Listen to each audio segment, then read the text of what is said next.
자, 여러분. 오늘 정말 흥미로운 역설 하나 살펴볼까요? 사실 이교도 황제를 위해 지어진 이 거대한 기념비가 어떻게 로마 제국 그 자체보다 훨씬 더 오래 살아남은 엄청난 움직임의 출발점이 될 수 있었을까요? 고대 가이사랴 항구를 둘러싼 그 놀라운 역사 속으로 바로 들어가 보죠. 오늘 우리는 아주 흥미로운 여정을 떠날 건데요.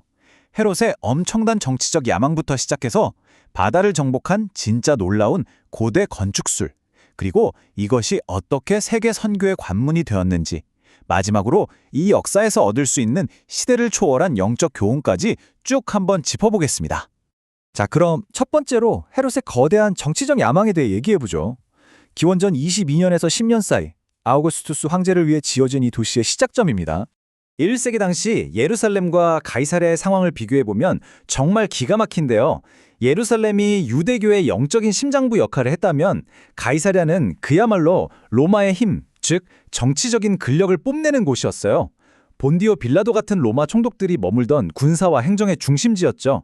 헤롯 대왕이 자신의 권력을 과시하고 로마에 잘 보이려고 무려 12년이나 공을 들여 만든 철저한 권력의 상징이었습니다. 다음으로 넘어갈까요? 바다를 정복한 첨단 건축술, 일명 세바스토스 항구의 기적에 대해 알아보겠습니다. 아니, 배를 댈 만한 자연적인 만이라고는 하나도 없는 밋밋한 해안가에 대체 어떻게 거대한 항구를 만들었을까요? 여기서 주목해야 할 게 바로 푸졸라나입니다. 로마인들이 지중해의 거친 파도를 말 그대로 정복하게 해준 아주 혁명적인 혼합물이죠. 화산재하고 석회를 섞은 건데 이게 놀랍게도 공기가 아니라 물속에서 완전히 딱딱하게 굳어버립니다. 2000년 전에 이런 엄청난 첨단 소재를 썼다니 정말 믿기지 않죠. 이 기술을 실제로 적용하는 과정은 꽤 투박하면서도 천지적인데요. 먼저 이 화산재와 석회 반죽을 엄청나게 큰 나무 상자에 꽉꽉 채워놓습니다. 그러고는 이걸 통째로 지중해 바다 밑으로 쿵 하고 가라앉히는 거예요. 이 어마어마한 작업을 계속 반복해서 무려 500m나 되는 거대한 방파제와 등대의 기초를 통째로 만들어낸 겁니다. 근데 이 호화로움이 바다에서만 끝난 게 아니에요. 전차 경주를 할 수 있는 원형 경기장에 바다 위 안반에 지어진 럭셔리한 해변 궁전까지, 그야말로 완벽한 로마식 계획 도시를 세운 거죠. 게다가 더 놀라운 건요, 10km나 떨어진 갈멜산에서 맑은 물을 끌어오는 수로를 만들고 바다의 조수간만의 차를 이용해서 도시 전체의 오물을 싹 씻어내는 하수 처리 시스템까지 갖췄다는 겁니다. 이 정도면 고대의 스마트 시티라고 불러도 손색이 없잖아요. 하지만 여기서 이야기의 흐름이 완전히 바뀝니다. 세 번째 주제, 세계의 선교를 향한 관문입니다.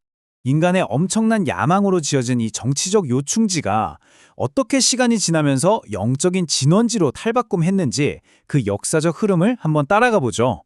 사도행전 10장에 나오는 고넬료의 회심부터 시작해서 1세기 중반 빌립의 사역, 그리고 약 2년 동안 이어진 바울의 구류 사건까지 철저히 정치적이었던 도시가 서서히 복음의 중심지로 변해가는 걸 볼 수 있습니다. 여기서 가장 핵심적이고 결정적인 포인트가 바로 이 고넬료의 회심 사건이에요. 로마 백부장이 베드로를 통해 복음을 받아들인 이 사건이 왜 그렇게 중요하냐면요.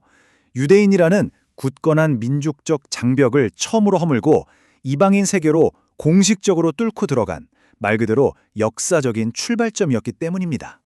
그리고 이 역사의 기가 막힌 아이러니를 제대로 보여주는 장면이 바로 사도 바울의 이야기입니다. 한번 상상해 보세요.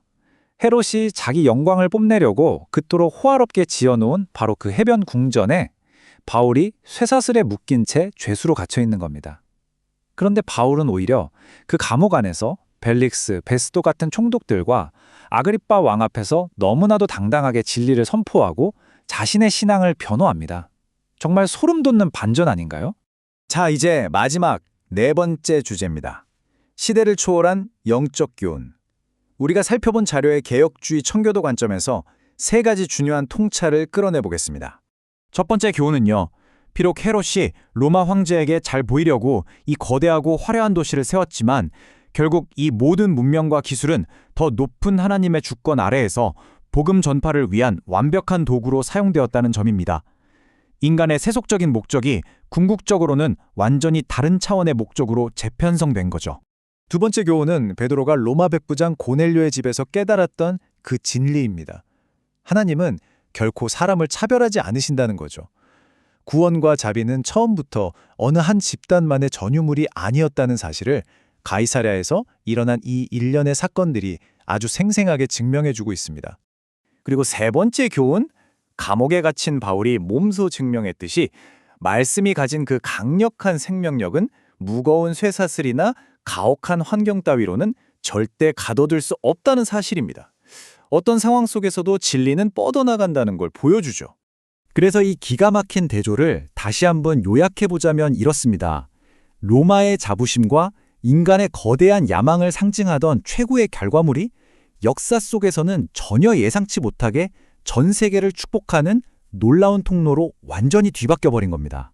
이제 여러분께 아주 흥미로우면서도 꽤 도발적인 질문을 하나 던지며 오늘 이야기를 마무리할까 합니다.